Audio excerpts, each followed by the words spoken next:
So if I have the strong acid, HNO3, that's going to completely dissociate. So my concentration of H plus will be the same as the concentration of the acid.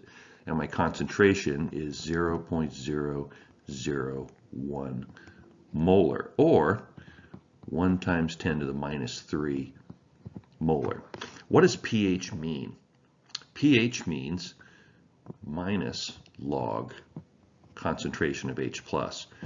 Well, if the concentration of H plus is 10 to the minus 3, log of that is minus 3. Minus 3 equals 3. So the pH will be equal to 3. Most people got that one. Now we have a reaction here. We have iron being reacted with chlorine gas and forming iron chloride, forming iron 3 chloride. So how do we balance that one? Well, we've got an odd number of chlorines on the product side. We have an even number of chlorines on the reactant side. So the easiest way to deal with that is to put a 2 in front of the iron chloride. So we now have an even number of chlorines. We have 6 chlorines now in the product, meaning we're going to need 6 chlorines in our reactant. And now we're going to need 2 irons. So the correct answer is 2, 3, and 2. I think most people got that one. What's the standard temperature for gas calculations? Well, it's actually 0 degrees Celsius. And what's 0 degrees Celsius? That is 273.15 K. So it's not 0 to K, that's absolute 0. It's not 25 degrees and it's not 25 K. So it's none of these, it's 273.15.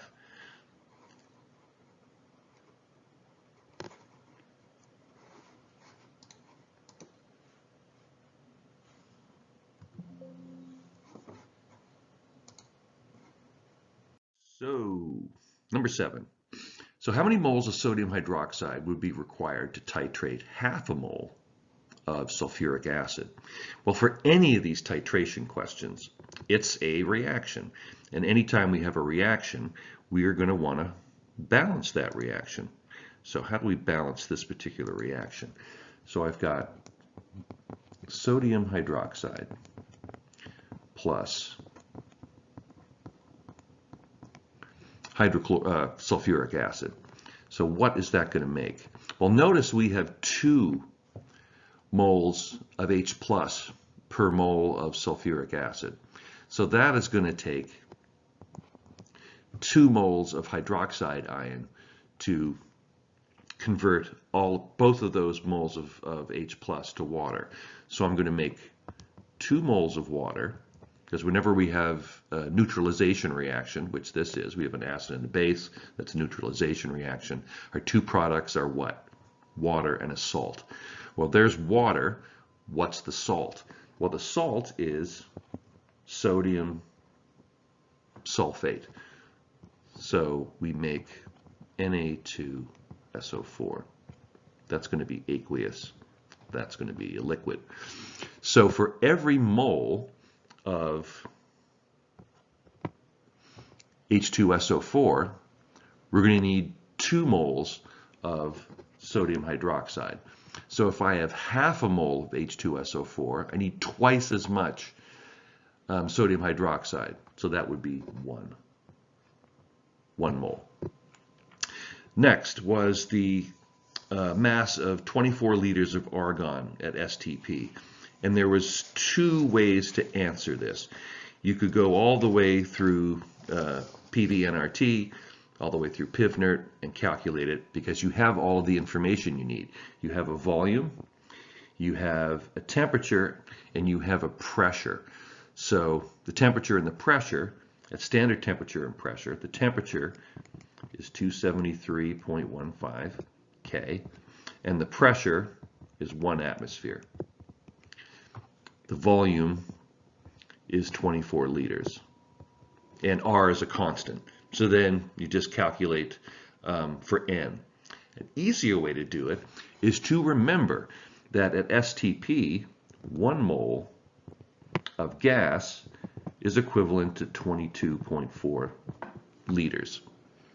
At 22.4 liters at 0 degrees C, or 273, and at 1 atmosphere, which is what we have here. So if I have 24 liters times 1 mole is equivalent to 22.4 liters, and also 1 mole of argon is 39.948 grams in 1 mole. I get rid of liters, I get rid of moles, and all I've got left are grams, and it's 42.8 grams. So it's a little more than a little more than 1 mole, because we have a little more than 22.4 liters. So we should have a little more than the molar mass. So this is less than the molar mass. That is the molar mass. That's the molar mass with too many significant digits. So our answer is 42.8.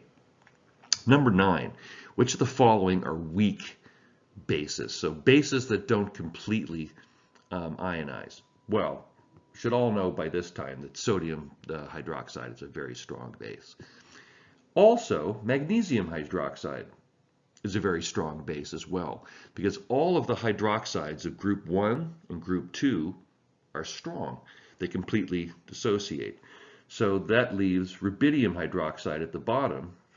That's going to be strong too, because that's also in group 1. So the only two that are left are ammonia and acetate ion, which is CH3COOH. This is a weak base because when we put it into water, it takes protons, which is something that bases do, and it becomes ammonium ion. So that is a weak base. This is actually the conjugate base of a weak acid, acetic acid. So that is also a weak base. So the two weak bases are ammonia and acetate ion. So number 10 is another gas law question. So let's just start by just putting in PivNert. That's where I like to start, and I can basically derive everything from there. So the pressure goes down 4 times. So the difference, so P1 will be 4,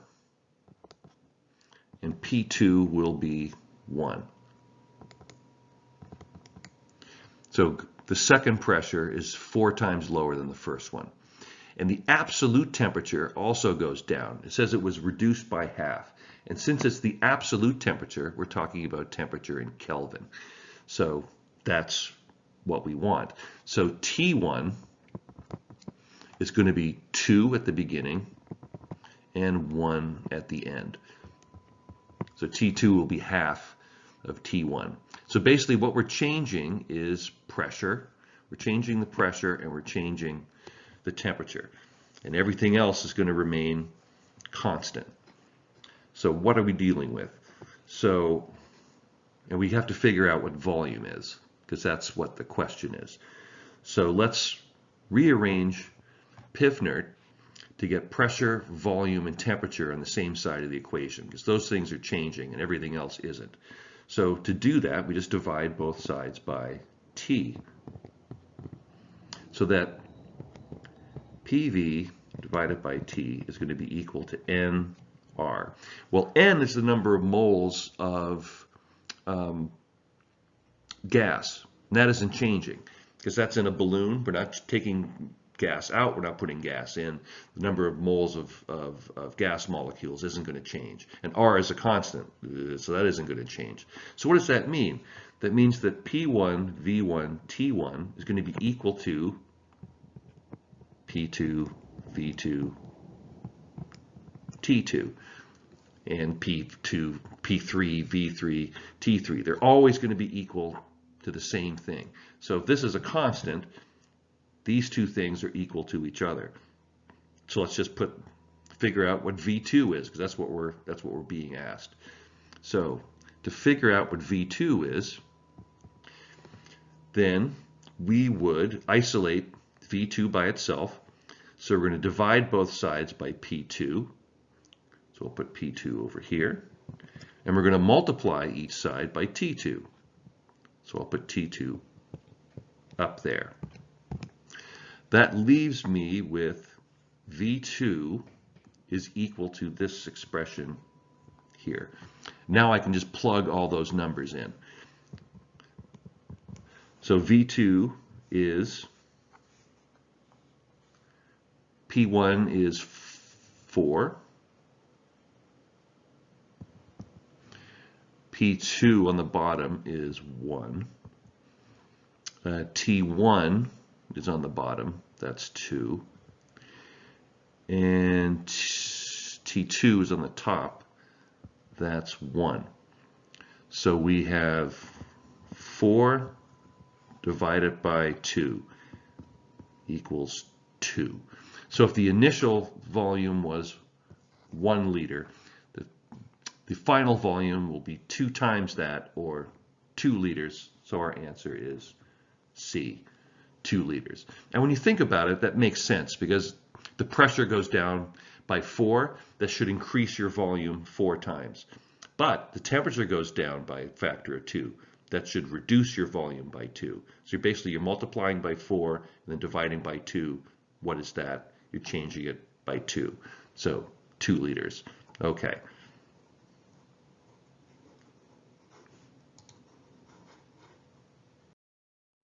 So now we're looking at intermolecular forces and their effects on each other. So what are we looking at here? So you're asked a couple different things. You're asked what would be the strongest intermolecular force between them. And you're also asked to show molecular dipoles, if we remember what molecular dipoles are, and most people didn't, and indicate, can they form H bonds, and if they can, where are they? Well, A has 2 different molecules, one being acetone, which we will learn about pretty soon. We deal with organic molecules with oxygen in them. And the second one is water. So we pretty much should know what water is at this point. So water looks like this. And so its bond dipoles, remember, point towards the oxygen, but I asked for the molecular dipole. The molecular dipole is the addition of those two, and the addition of those two gives a net dipole pointing in that direction. So I gave you the points. So if you just showed the bond dipoles, that was fine. But if you didn't show any dipoles at all, then I took a point off from each one. Now, what is the strongest intermolecular force possible? Well, that would be a hydrogen bond, because acetone has a double bonded oxygen to this carbon. That makes a bond dipole going in this direction, and the overall dipole of acetone, which is a polar molecule, will also look like this. So where is the hydrogen bond? This hydrogen is attached to an oxygen. That makes it eligible for hydrogen bonding, because hydrogen has to be bound to either oxygen, nitrogen, or fluorine. Here it's bound to oxygen. So it's going to be slightly positive. This oxygen on the acetone is going to be slightly negative. There is your hydrogen bond right there. So the strongest intermolecular force for this one would be hydrogen bonds. Most people wrote all of the interactions that were possible. So you could have H bonds, you could have dipole-dipole interactions, You could have London dispersion forces. Yes, all those are true, but the strongest one of those three is hydrogen bonds. So that's really what I was looking for. So B is ammonia, and ammonia looks like this. And where are the bond dipoles? They're all pointing towards nitrogen, because nitrogen is more electronegative than hydrogen. So they're all going to be pointing towards nitrogen. So the overall bond molecular dipole is going to look like this. Up through the molecule, pointing towards the nitrogen. So you're going to have more electrons density on the top of this molecule than on the bottom. And what about water again? Well, good old water, same as before. And we would look just exactly the way it did before. So what's the strongest intermolecular force between these two? Well, both of these can hydrogen bond. Water can hydrogen bond with itself. Ammonia can hydrogen bond with itself. And so the two of them can hydrogen bond with each other.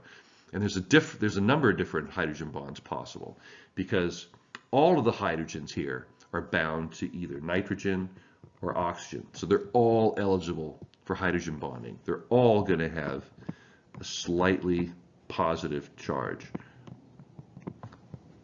So you have your choice of where you want to put your hydrogen bonds.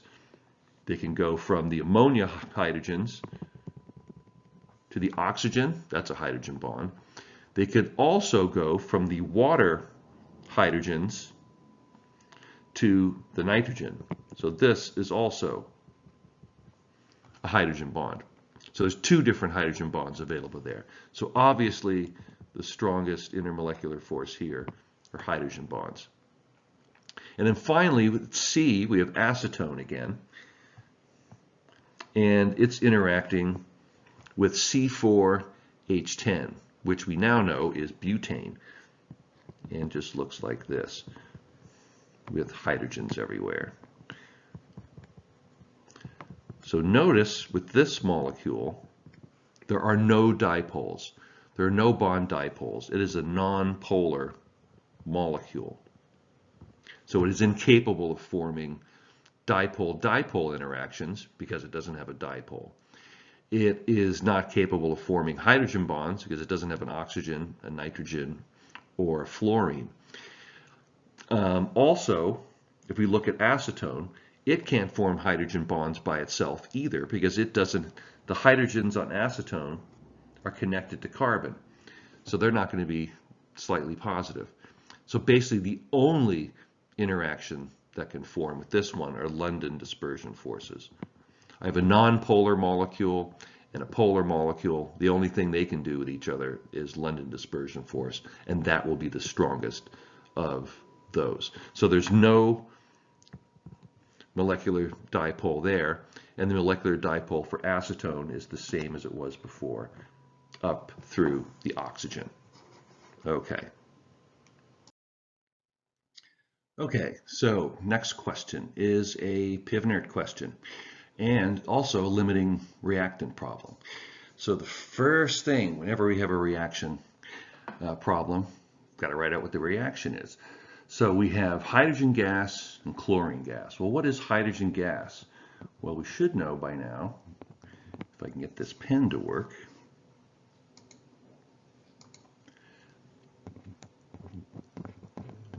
Hydrogen gas plus chlorine gas. Also, they're both diatomic molecules. What do they make? They make HCl is the product. And we need to balance this. So we have 2 moles of hydrogen atoms, 2 moles of chlorine atoms. So that is our product there. So we have 2 different ways of looking at the amounts of each of these things. We have 5.34 grams of H2, so we need to figure out how many moles is that. So 5.32, we want to convert that to moles. 1 mole of hydrogen gas is 2.16 grams. So that is going to be equal to 2.64 0.88 moles of H2. And I'm not going to round anything until I get to the end. How much chlorine gas do I have? Well, that is given in a volume. And we've got a pressure and we got a temperature. What does that mean? That means pivnert. So we take pivnert and we rearrange it so that we get moles. How do we do that? Well, we divide each side by RT. So now N is going to be equal to the pressure, and the pressure is 745 millimeters of mercury. What does that mean? Well, 745 millimeters, and there's 760 millimeters in 1 atmosphere. So that is our pressure. 745 divided by 760. What is the volume? The volume is 59.7 liters. And divided by R, 0.08206 liter atmosphere mole Kelvin. And what is our temperature? Our temperature is 300. But that's 300 C. We have to have it in Kelvin. How do we get Kelvin? We add 273.15 K. So that's a lot of numbers. So this is our pressure in atmospheres. 745 divided by 760. So atmospheres goes away. Liters goes away. Kelvin goes away. So the only thing we're left with is moles. That's what we want. How many moles is all that? 1.2443 moles of chlorine gas. Well, we have less chlorine gas than we do hydrogen gas, and it's a 1-to-1 ratio. So the limiting reactant is chlorine. So there's our limiting reactant. How much hydrogen HCl is going to get produced? Okay, 2 ways to deal with this one. You can just figure out how many moles of HCl there's going to be by multiplying by 2. If I have this many moles of chlorine gas, I'm going to have twice as much HCl, because every mole of chlorine gas gets turned into 2 moles of HCl. So I'm going to have twice that much. So I could just go through pivnert again, and this time plug in 1.2443 moles times 2 and figure out what my volume is. Another way of doing it is that if I have twice as much HCl as I had Cl2, the volume, the pressure has not changed, the temperature has not changed. The only thing that's changed is the number of moles.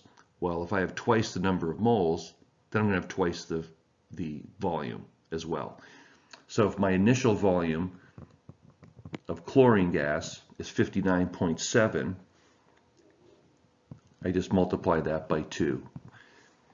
And that is 119.4 liters. So how many significant digits should I report? Well, there's 3 for the volume, and there's 3 for the pressure. And so my limiting number of significant digits is 3. So the answer is 119 liters. Okay, that's all of that one. So now we have another reaction with a weak acid and a strong base. So whenever we have a reaction, got to write out what the reaction equation is. So, and it says right in here, show the reaction equation. So the reaction equation is, here's my phosphoric acid. It is being titrated with potassium hydroxide. Not sodium hydroxide this time, potassium hydroxide. But it doesn't really make any difference because they're both strong bases that completely dissociate. So what is this overall reaction? Well, it's a neutralization reaction, acid and base. We all know we get two products. One is water, and the other is going to be a salt. So notice that phosphoric acid has 3 protons, 3 H pluses. So we're going to make 3 moles of water with that. Where are those 3 moles of OH minus going to come from? Well, it's going to come from the potassium hydroxide. So I'm going to need 3 moles of that. If I have 3 moles of H plus, I'm going to need 3 moles of OH minus to make my 3 moles of water. What is the other product? The other product is going to be PO4 minus 3, phosphate ion is minus 3, and 3 moles of K plus, potassium ions.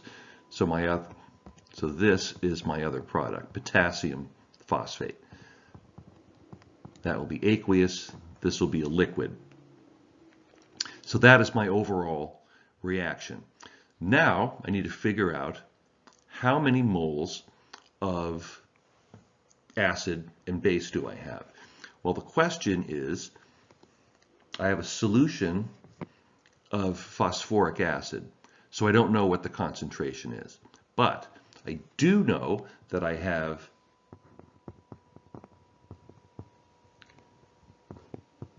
0.5 moles per liter solution of potassium hydroxide, and it takes 25.56 mils of it to turn the phenolphthalein indicator pink. So that means I've reached my titration. I've turned all of my H3PO4 to PO4 minus. So now my amount of H plus and OH minus are now equal. So I need to figure out moles of hydroxide. So 1 liter is equivalent to 1,000 mils. I've got liters canceling, I've got mils canceling, and the number of moles of hydroxide I have is 0.0127 moles of OH minus. So that's how many moles of hydroxide I have. How many moles of H3PO4 would that be equivalent to?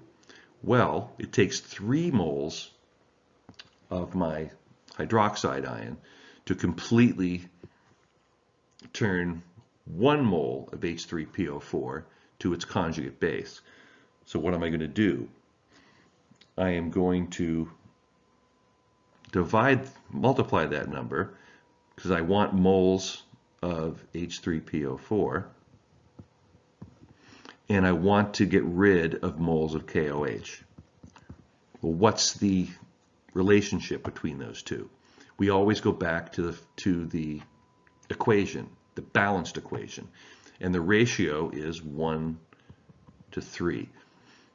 So I have 1/3 the number of moles of H3PO4, 1/3 the moles of phosphoric acid. That is 0.0426. Oh, missed a 0 there. Moles H3PO4. But I want the concentration. I don't want moles. So how do I get that? Well, that is moles divided by volume. That is the volume of the phosphoric acid. But that's moles per milliliter. That's not really the concentration I want. I want moles per liter. So I'm going to get rid of milliliters by putting milliliters at the top, and I want liters at the bottom.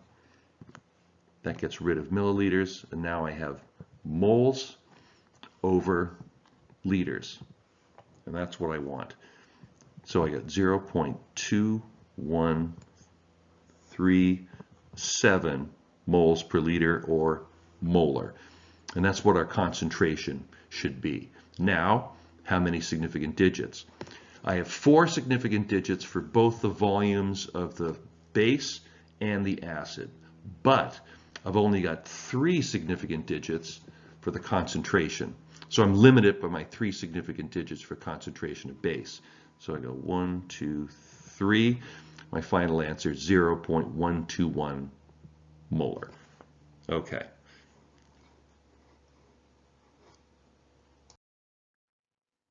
So next question for 4 points.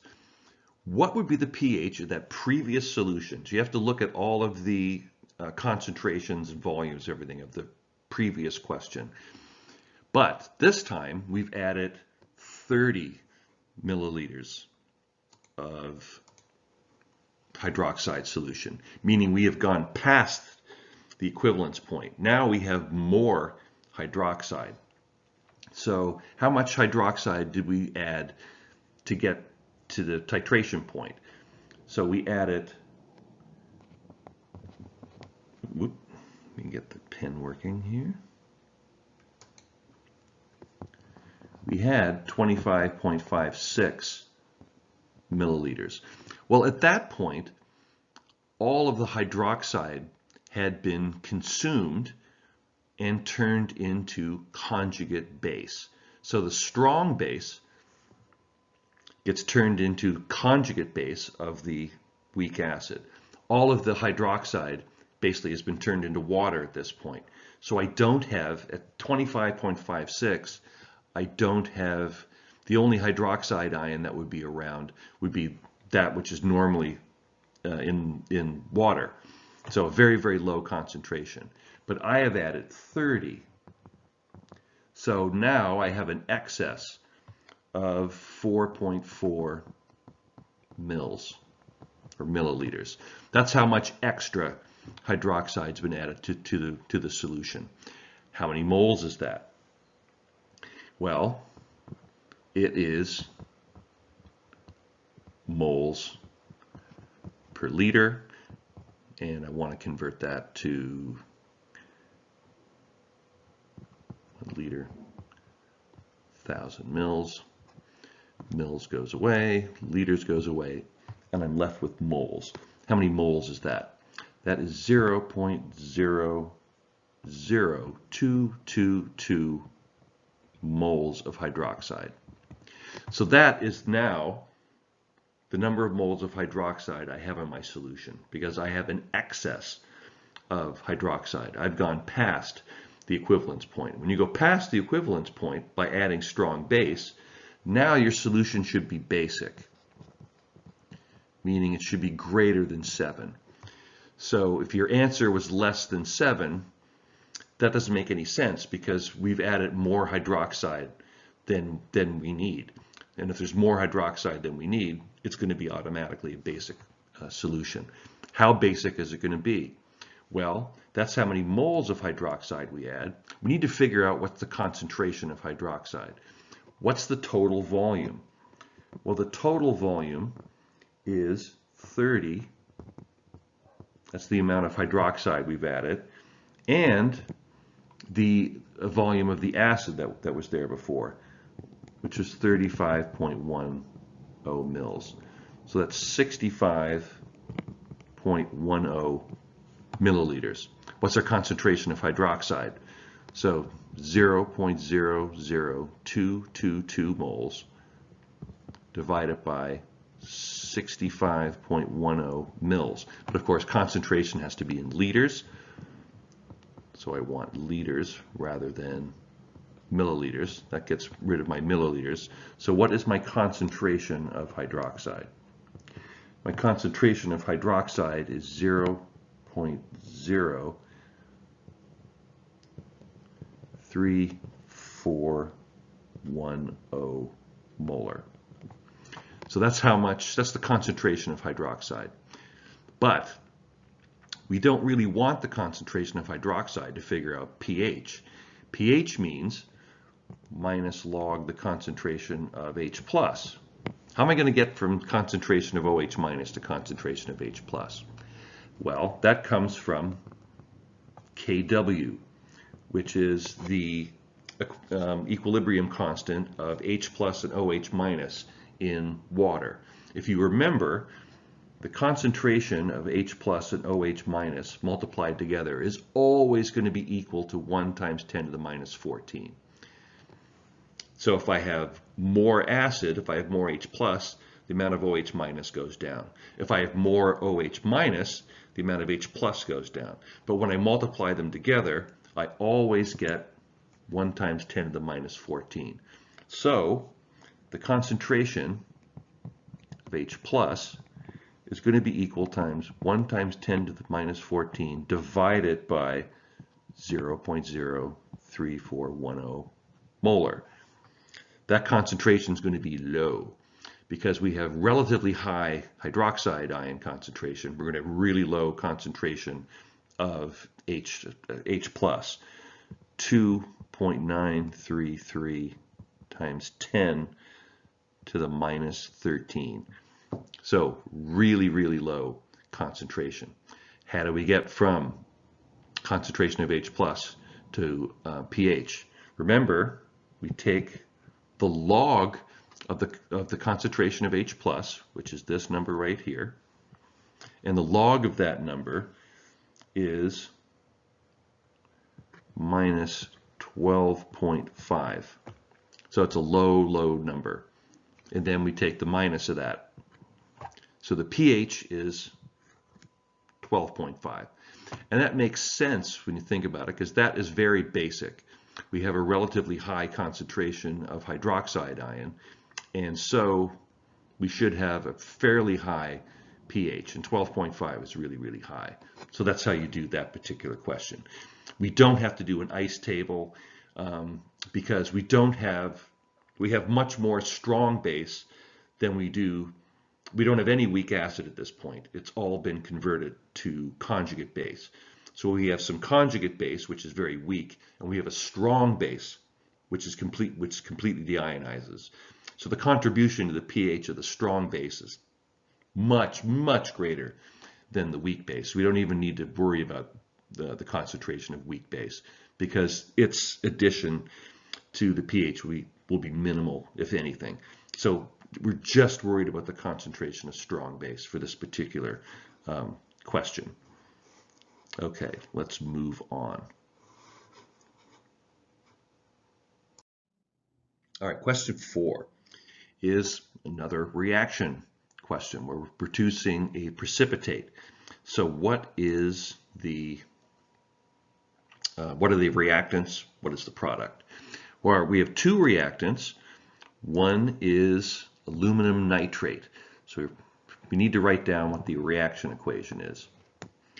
So we have aluminum nitrate. Aluminum, remember, is always +3, and nitrate ion is -1.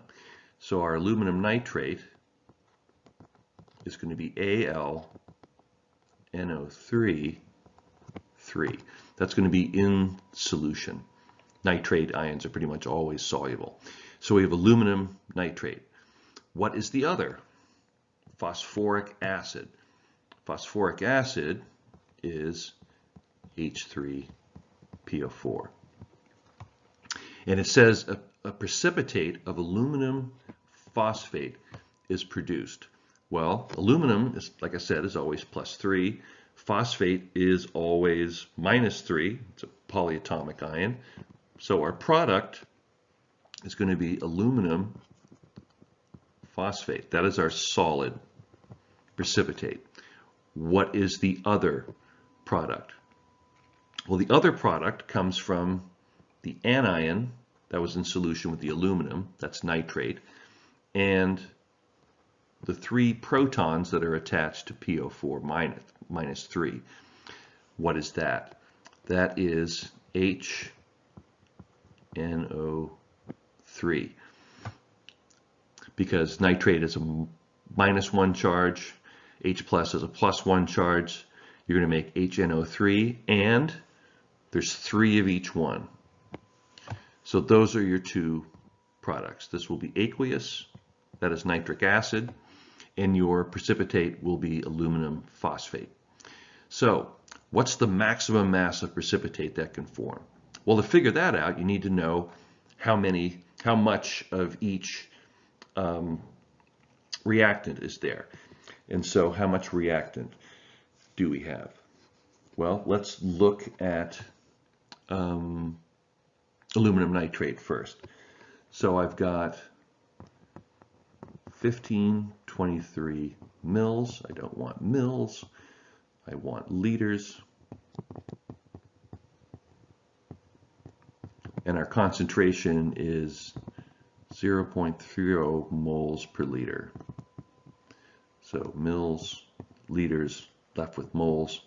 How many moles is that?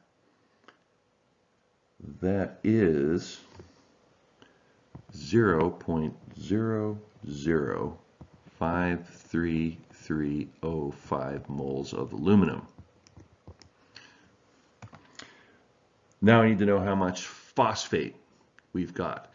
So I've got 30.30 mils of phosphoric acid. Don't want mils, want liters. And my concentration is 0.45 moles per liter this time. How many moles of phosphate is that? Mils are gone, liters are gone, left with moles. That is 0.013635 moles of phosphate. And it's a 1-to-1 ratio. Look at the formula for aluminum phosphate. 1 mole of aluminum is equivalent to 1 mole of phosphate. So it's a 1-to-1 ratio.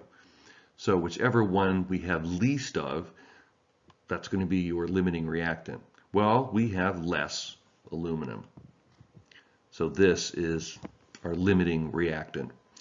So if that's our limiting reactant, how much aluminum phosphate can we make? Look at the balanced equation. There's 1 mole of aluminum. There is 1 mole of phosphoric acid. Make 1 mole of our product. Our product is aluminum phosphate. So we're going to make the same number of moles of product. I saw a lot of people taking the amount of phosphate and then subtracting the moles of aluminum from it, or taking the number of moles of aluminum, subtracting the number of moles of phosphate. That doesn't make any sense, because if you take the number of moles of aluminum and subtract phosphate from it, you get a negative number. The phosphate moles are greater. That'll give you the number of moles of phosphate left over, but it doesn't tell you the amount of product. The amount of product is dictated by the limiting reactant, and this is the number of moles of the limiting reactant. Since there's a 1-to-1 ratio of reactant to product, that's how many moles of product you're going to get to. So how much product can we get? That same number of moles, 53305 moles of aluminum phosphate. You're going to get the same number of moles. Now, notice I haven't rounded anything. I don't round anything till I get to the very end. So I'm not going to round this number. I'm going to use all the significant or insignificant digits I want and then round when I get to the end. So I want grams, because the question is, what's the maximum mass of precipitate can form? So I want grams, and I want to get rid of moles. What's the relationship between moles and grams? That's the molar mass. And here is another mistake that a lot of people made. Instead of the molar mass of the product, they put down the molar mass of the aluminum nitrate. Well, aluminum nitrate isn't the product. That's a reactant. So I don't care what the molar mass of the reactant is. I need to know what the molar mass of the product is. And that's 1 mole of aluminum and 1 mole of phosphate ion. And that is 121.953 grams. So a lot of people put 212 here. 212 is the mass of aluminum nitrate. That is not the product. So sort of gave you a little correction there. So the number of, here gets rid of moles, I'm left with grams, and the number of grams is 0.65007, that's a 5, grams of aluminum phosphate. Question is, how many significant digits should I give? I've got 4 significant digits for the volumes, but I only have 3 significant digits for the concentrations, so I have to limit that to 3 significant digits. So my answer is 0.650 grams of aluminum phosphate. And then finally, what's the percent yield? So that is just what your actual yield is divided by what's the potential yield. This is the potential yield. This is if everything in the reaction goes perfectly and I get back, I actually isolate all of the product without losing any, that's how much I should get. And as we know, that rarely happens. So if we actually get 0.3567 grams of product, and our total that we could get is 650 grams, then we multiply that by 100. And that is 54.9% with 3 significant digits, because we can only use 3 significant digits for the mass. You can put all those numbers in. You can put all those numbers in if you want, but you're still going to be limited to 3 significant digits, because we can only report 3 significant digits for the mass. So you can use 07 down here if you like, and then have 4 significant digits on the top and 5 on the bottom. But that you don't really have 5 significant digits there. You really only have 3 due to the concentration only having 3. So either way, your percent yield should only have 3 significant digits. Okay. So we have a weak base, benzoic acid, and a strong, weak acid, benzoic acid, and a strong base, sodium hydroxide. What is the equation? Well, you're sort of just given this. Come on now. You're given this as the formula.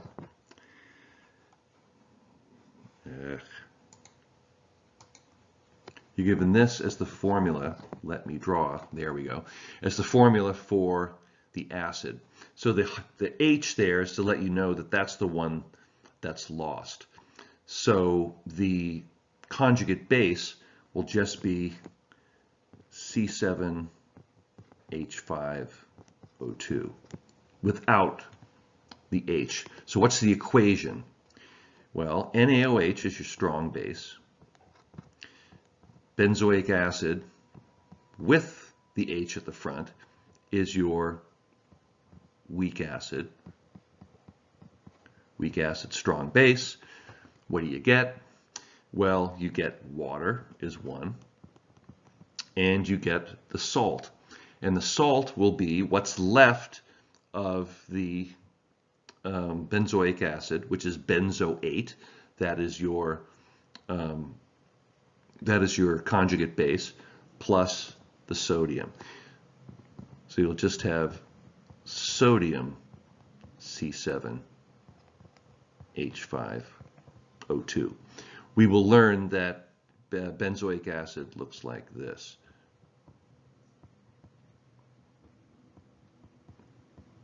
That's benzoic acid. And then benzoate is just that without the H+. So that is our reaction equation. And notice there is a 1-to-1 ratio. That's why the H is sort of put in front here to let you know that that is the one hydrogen, H+, that is lost. So it's a 1-to-1 ratio between strong base and weak acid. So that is the equation.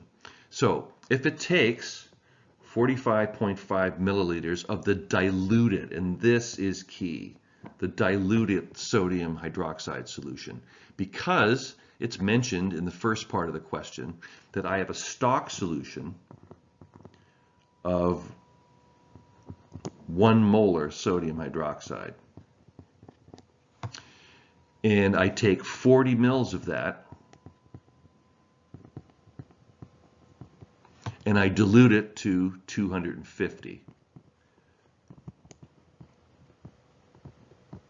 So I have a new concentration of sodium hydroxide. And when we dilute anything, the concentration 1 times the volume 1 is going to be equal to the concentration 2 times the volume 2. Why? Because when you multiply concentration times volume, you get moles, right? Moles per liter.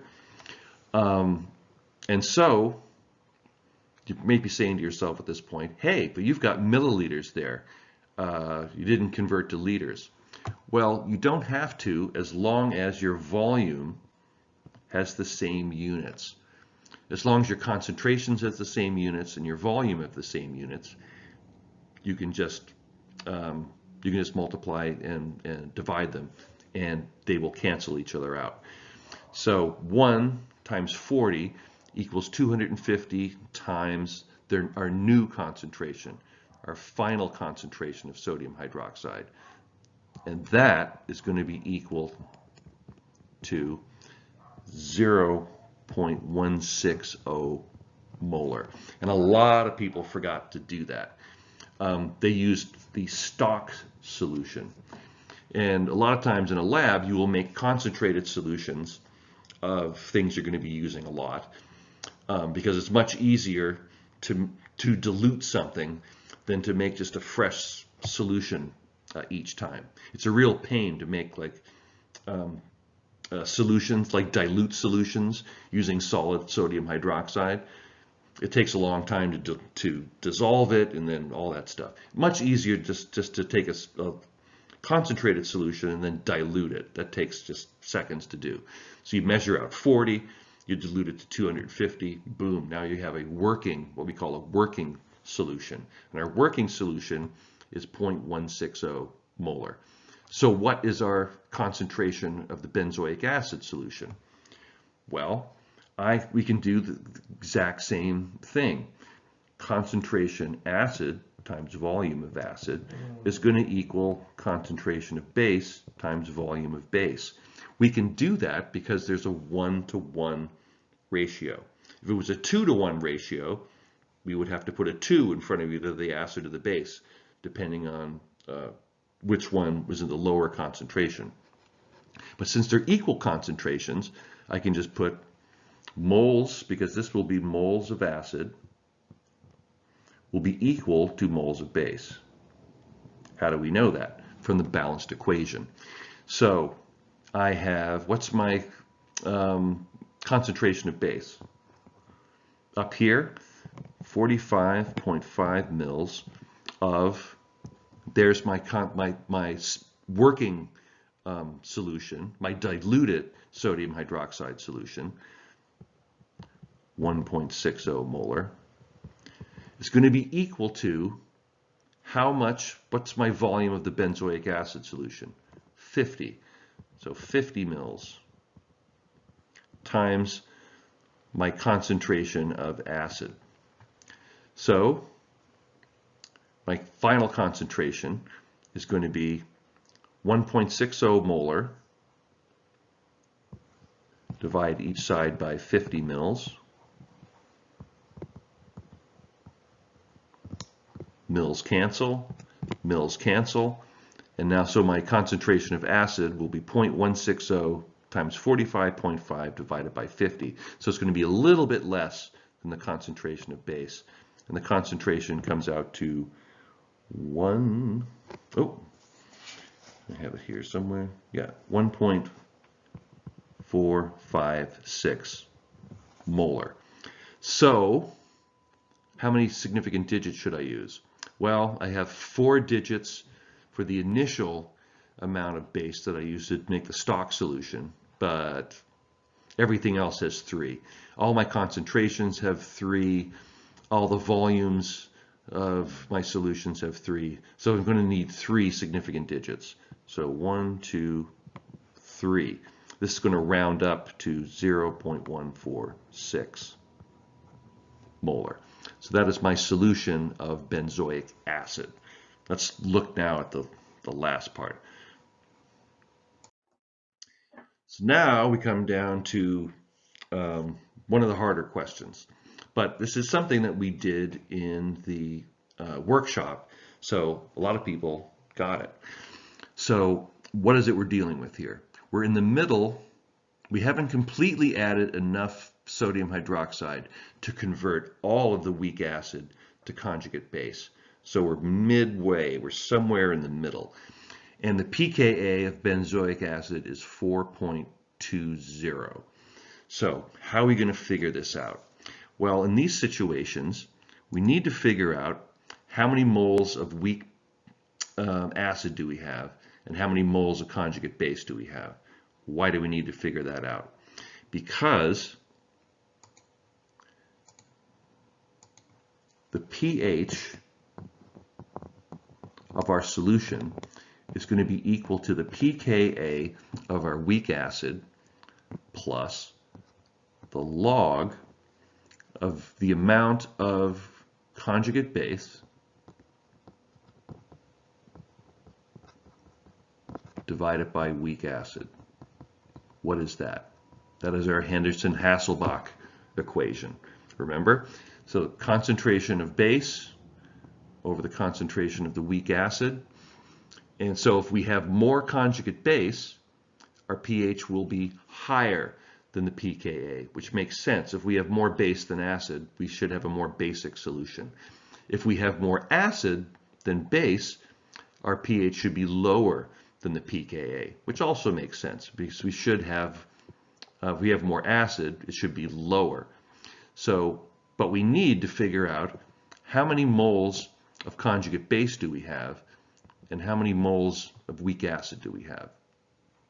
So we figure out how many moles of conjugate base do we have. So how do we figure out moles of conjugate base? Well, remember the reaction is benzoic acid plus strong base makes benzoate, which is our conjugate base, plus water. So for every mole of hydroxide, we make a mole of benzoate, which is our weak conjugate base. So we should have the same number of moles of benzoate as we have moles of hydroxide at that point. So our concentration of hydroxide was 0.16 molar, and we had 20 mils of it. 1 liter is 1,000 mils. How many moles is that? That is 0.0032 moles of OH minus. That is also going to be equal to our moles of benzoate because there's a 1-to-1 ratio from our balanced equation. So that is also going to be equal to moles of benzoate. That is our weak base. Now we need to figure out how many moles of benzoic acid there were. Well, how many moles of benzoic acid did we have at the beginning? Well, at the beginning, we had 50 mils of a 0.146 moles per liter solution. You figured that out from the last problem. So I want to convert mils to liters, get rid of mils, get rid of liters. I'm left with moles, and that is 0.073 moles of weak acid. That's how many moles. So at the start, this is how many moles of benzoic acid I have. I add this many moles of hydroxide. I create the same number of moles of benzoate. But where did that benzoate come from? It came from the weak acid. So for every mole of benzoate I create, I have to remove a mole of benzoic acid, because that's the reaction. Benzoic acid makes benzoate. So what is the net amount of benzoic acid at that point, at 20 mils of added NaOH? It's the difference between those two. So 0.073 minus 0.0032. Oh, wait, there's two zeros there, sorry. 0073 minus 0032. So the number of moles of acid I have left is 0.0041 moles of acid. So now I have everything I need to figure out what the pH is. I have moles of conjugate base, that is going to be this. I have moles of acid that are left, that's going to be this. And I know what the pKa is. The pKa is 4.2. So instead of putting the concentration of conjugate base and the concentration of weak acid, I can just put the number of moles. Why? Because moles per liter divided by moles per liter, if my volume is the same, they just cancel out. So I just have moles of base over moles of acid. That saves you a step of calculating concentration.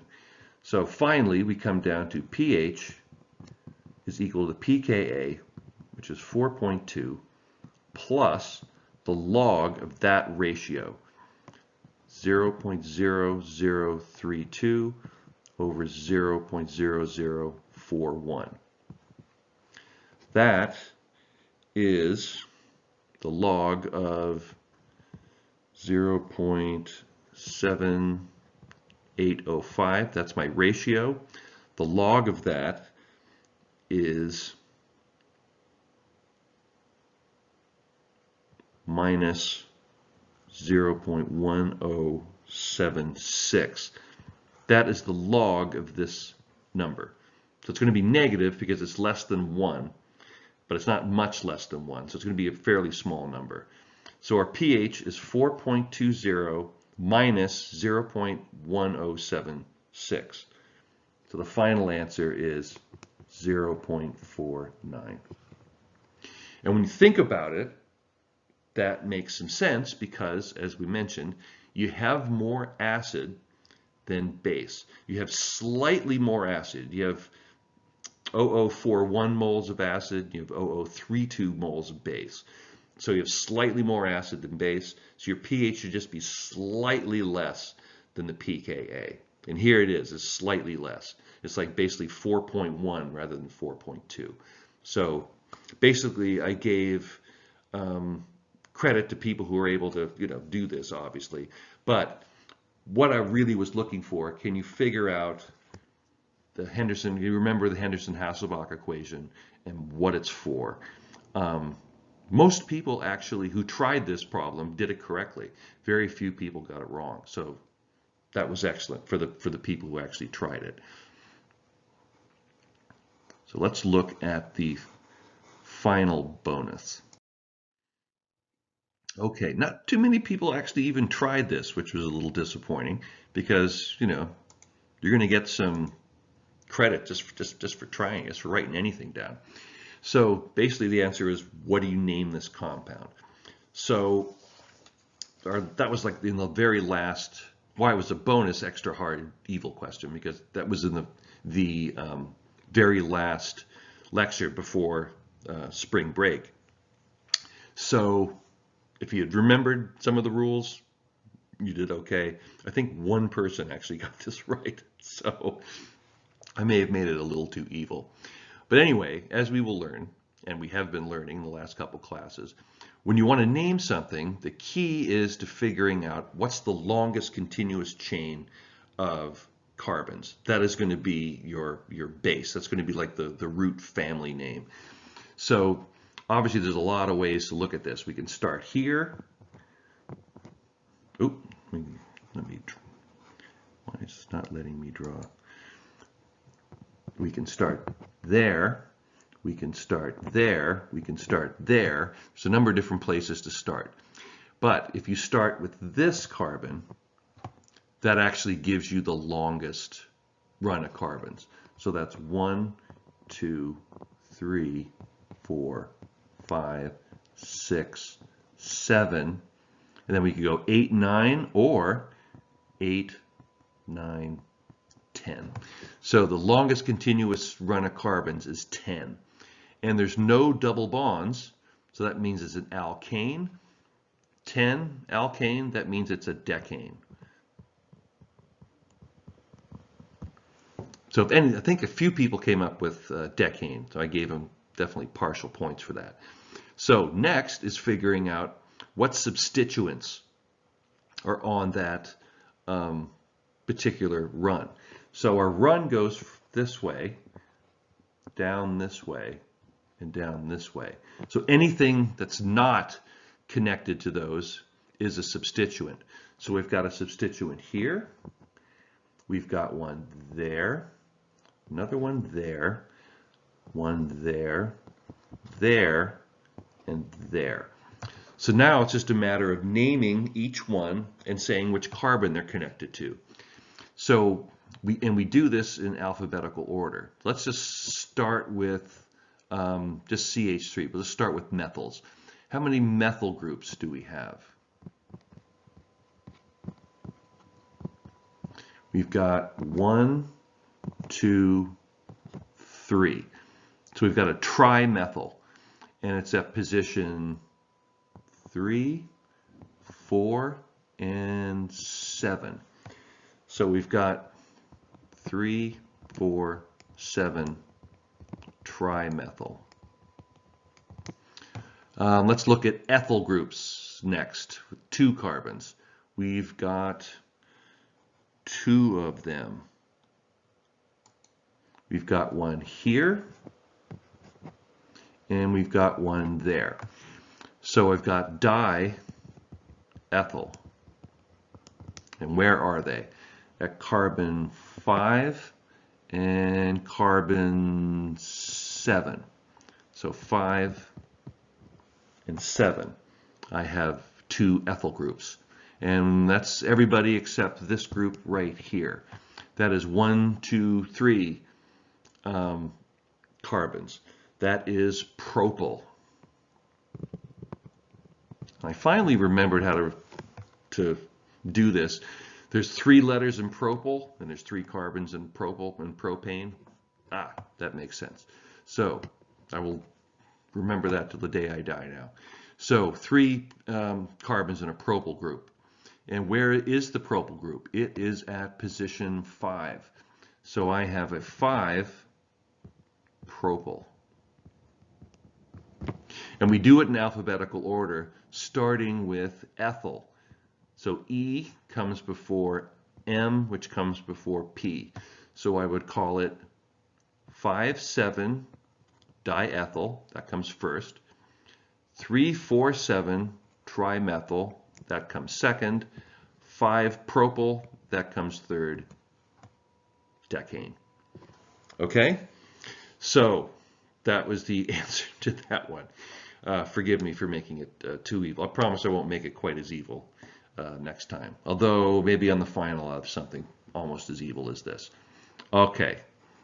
Thanks, and we'll see you soon.